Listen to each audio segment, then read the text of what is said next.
So, I'm on my way to watch The Mandalorian and Grogu at a midnight screening at IMAX Sydney. And I'm gonna be completely honest, I'm very, very excited. I mean, I've always said that I've always said that The Mandalorian has always been kind of overrated, in my opinion, because they have a cute puppet, but other than that, for me, it's always sort of just been like side quests, the show, you know? Because like every episode, Mandalorian's just helping out some random guy who no one gives a shit about.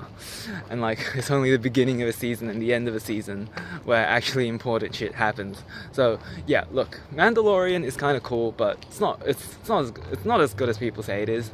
And I've seen some reviews that are out for The Mandalorian and Grogu, and a lot of people are saying it's pretty mid. But nevertheless, I'm excited because this is the first midnight opening of a Star Wars movie since 2019. And midnight releases of Star Wars movies have always been like just good experiences, no matter how good the movies are. Like, because you get to watch a new movie with a packed theater full of die-hard fans, and yeah, that's gonna be fun. No matter, I'm there for the experience, even if the movie isn't great. And honestly, you know, just going out at night, smelling the air, and just this whole experience of going to a midnight release of a movie, I think it's something I've really missed. Like, there hasn't been a midnight release of a movie since Spider-Man, in Spider-Man No Way Home, which is 4 years ago. And yeah, so it's one of the things, like, the reason I haven't uploaded lately is because, like, I've just been so busy with work and everything, and especially the past few weeks, because the company I'm working, there's a lot of stuff going on. And honestly, this is one of the things that makes you feel alive, you know? So yeah, this is something I really, really needed, especially for the past few weeks. After the past few weeks. So I'll be posting my review after I've seen the movie, and hopefully some audience reactions on my main channel, so stay tuned. We're dressed up in Star Wars gear. This is the vibe I like. This is why midnight openings exist. Yeah, okay, I'm not gonna lie, that was so disappointing. First of all, that was probably the most dead midnight opening of a Star Wars movie, or any movie I've ever been to. Like, the audience barely reacted to anything. Like, there was some some light clapping, like when the title showed up. But other than that, yeah, the audience was just dead. I don't even know why everyone bothered to come at come out at midnight. There was a scene where, like, when the Mandalorian actually makes his entrance, and there was one guy in the audience who sat right in front of me, who was actually like trying to rouse up the audience to try and get them to cheer and clap and applaud. But yeah, no one in the audience was really feeling it.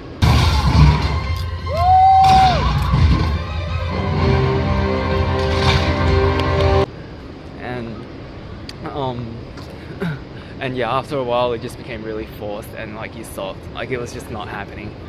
And that probably has to do with the fact that the movie was just mid-as. Yeah, so for the movie itself, right? I was saying earlier that, like, the reason I think The Mandalorian, the TV show, is overrated is because every episode is just side quests. Like, just the Mandalorian meets this guy, this guy needs him to do something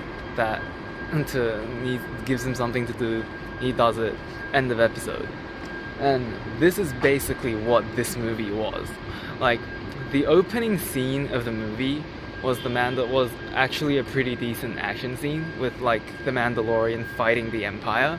And, like, that's what I expected this movie to be, because, like, it being a Mandalorian movie, you'd expect, like, some actual stakes and actual like important stuff to happen. But after the opening scene where they deal with the Empire, the rest of the movie is the Mandalorian like on a side quest involving the Hutts, and like he has to rescue freaking Jabba the Hutt's son, Rota or whatever. And honestly, like I never gave a shit about the Hutts. Like they were always just like a side plot in everything that they've ever been in. So yeah, so this entire movie just felt like a side quest with characters that we don't really care about. I mean, the funny thing is, like, the plot is the Mandalorian rescuing Rota the Hutt, Jabba the Hutt's son, right?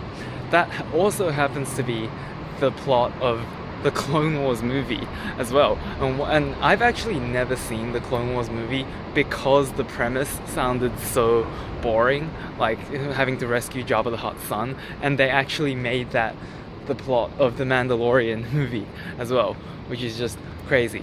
But yeah, I will say like Rota himself is actually kind of like a compelling enough character. Like it was fun to it was good to see him on screen. Like I liked seeing him interact with the Mandalorian. I'll give them credit for that. But yeah, overall, I just don't care about the Hutts, and I really don't like the fact that most of this movie is actually just about the Mandalorian doing some side quest for the Hutts, you know?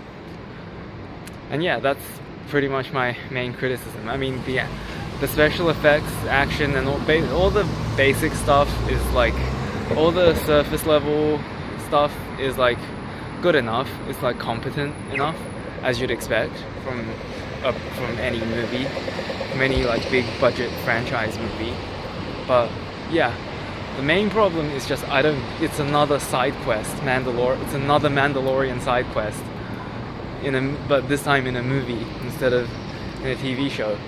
So, first Star Wars movie in 7 years, I expected them to do something a little bit more different, you know?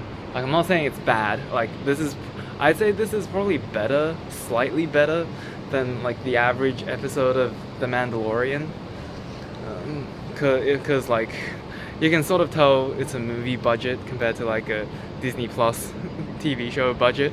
But yeah, for it being the first Star Wars theatrical release in 7 years and having a midnight release, I really expected it to be a lot better. I mean, yeah, I expected it to be a lot better. I expected them to at least try something just a little bit more bold, a little bit more interesting, instead of just the safe, you know, side quest route. But yeah, that's a bit disappointing. But oh well. So out of 10, what would I give this movie? I'd probably give it like a 6 or a 6.5 or something. Basically, if you're a Star Wars fan, just go watch it. It's worth seeing just to see what happens. But yeah, that's pretty much it.